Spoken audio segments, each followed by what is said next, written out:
आज दिनांक 18 डिसेंबर 2025 रोजी डोंगराळे येथील ज्या पीडित मुलीवर अत्याचार करून निर्गुणपणे खून करण्यात आलेला आहे त्या आरोपीविरुद्ध सोमवारी दोषारोपपत्र दाखल करण्यात आलेलं आहे आणि त्यानंतर आजची तारीख ठेवण्यात आलेली आहे। आजच्या तारखेमध्ये आरोपीविरुद्ध जो काही खटला चालणार आहे तर तो खटला कशा प्रकारे चालणार आहे या संबंधीचं युक्तिवाद आदरणीय उज्ज्वल निकम साहेब यांनी VCवर हजर राहून माननीय न्यायालयाला पटवून दिलेला आहे। त्या कामी निकम साहेबांनी युक्तिवाद केलेला आहे। आजची खटल्याची जी काही स्टेज आहे पूर्वीचं CRPC 226 कलम 226 आणि आताचे BNSS चे कलम 249 प्रमाणे प्रत्येक फौजदारी खटल्यामध्ये खटला सुरू होण्यापूर्वी आरोपीविरुद्ध जो काही खटला केलेला आहे तो खटला सरकार पक्ष कसा साबित करणार आहे याचं विश्लेषण न्यायालयाला आधी द्यावं लागतं आणि ती stage opening case for prosecution section 249 BNSS आणि CRPCचं कलम 226 या कलमामध्ये त्याची तरतूद करण्यात आलेली आहे।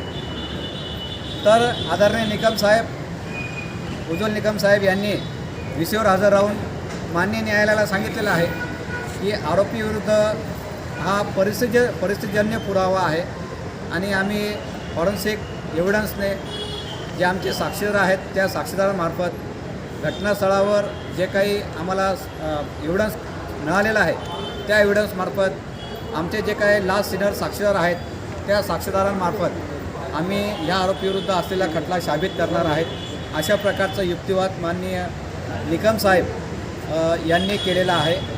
तसंच आरोपीच्या वकिलांनी देखील VCवर हजर झालेले आहेत। त्यांनी देखील या खटल्यामध्ये आरोपीचा बचाव करण्याकामी युक्तिवाद केलेला आहे। त्या आरोपीच्या वकिलांनी असं सांगितलं आहे की आरोपीविरुद्ध सरकार पक्षाने कुठल्याही प्रकारचा पुरावा जो आहे तो व्यवस्थितरित्या मांडलेला नाही आहे, कलेक्ट केलेला नाही आहे आणि त्याच्यामुळे आरोपीला सोडून द्यावं असं आरोपीच्या वकिलांनी युक्तिवाद केलेला आहे। तसंच मूळ फिर्यादीतर्फे ॲडव्होकेट हर्षद तिवारी आणि स्नेहा ठाकरे शर्मा मॅडम यांनी देखील युक्तिवाद केलेला आहे आणि आरोपीविरुद्ध जो काही आता केस ओपनिंग फॉर प्रॉसिक्युशन ही जी काही स्टेज आहे त्या स्टेजप्रमाणे माननीय न्यायालयाने उज्ज्वल निकम साहेबांचं युक्तिवाद ऐकून घेतलेला आहे, आरोपींचा युक्तिवाद ऐकून घेतलेला आहे, आमचा सगळ्यांचा इन्फॉर्मंटचा आणि दोघा वकिलांचा देखील युक्तिवाद ऐकून घेतलेला आहे आणि 22 तारखेला आता पुढची स्टेज राहणार आहे। त्याचप्रमाणे निकम साहेब यांनी या आरोपीविरुद्ध जो काही चार्ज ठेवायचा आहे तर कच्चा ड्राफ्ट द्यायचा असतो तर तो ड्राफ्ट चार्ज देखील निकम साहेबांनी आज माननीय न्यायालयापुढे सादर केलेला आहे। तो देखील आम्ही त्यांच्या वतीने आज माननीय न्यायालयात फाईल केलेला आहे। यापुढे आरोपीविरुद्ध काय चार्ज ठेवणार आहे याची स्टेज पुढच्या तारखेला निश्चित होईल। तत्पूर्वी याच्यावर चार्ज का ठेवण्यात येणार आहे आणि कुठले चार्ज ठेवण्यात येणार आहेत याचं त्यापूर्वी चार्ज ठेवण्यापूर्वी युक्तिवाद होईल आणि त्याच्यानंतर आरोपीवर दोष निश्चिती म्हणजे चार्ज फ्रेम करण्यात येणार आहे। आता त्याच्यामुळे ही केस अतिशय लवकरात लवकर भविष्यात चालणार आहे आणि त्यासाठी शासनाचे आणि निकम साहेबांचेही प्रयत्न आहेत। परंतु कायद्याच्या ज्या काही तरतुदी आहेत त्या संपूर्ण तरतुदींचे अवलंबन आपण करणार आहोत। कुठल्याही प्रकारचा कायदेशीर त्रुटी राहू नये याची काळजी निकम साहेबांकडून घेतली जाते आहे, शासनाकडून घेतली जाते आहे।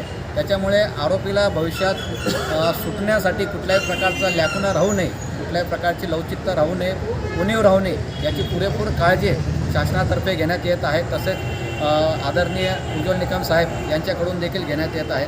उज्ज्वल निकम साहेब आणि माझं त्या संबंधाने नेहमी आणि डे टू डे आमचं फोनवर बोलणं चालू आहे आणि साहेबांना जी काही आवश्यक मदत लागते त्या कामी साहेबांना आम्ही आवश्यक ती मदत करत असतो। धन्यवाद। आपल्या चॅनलला नक्की सबस्क्राईब करा, बेल आयकॉन दाबायला विसरू नका.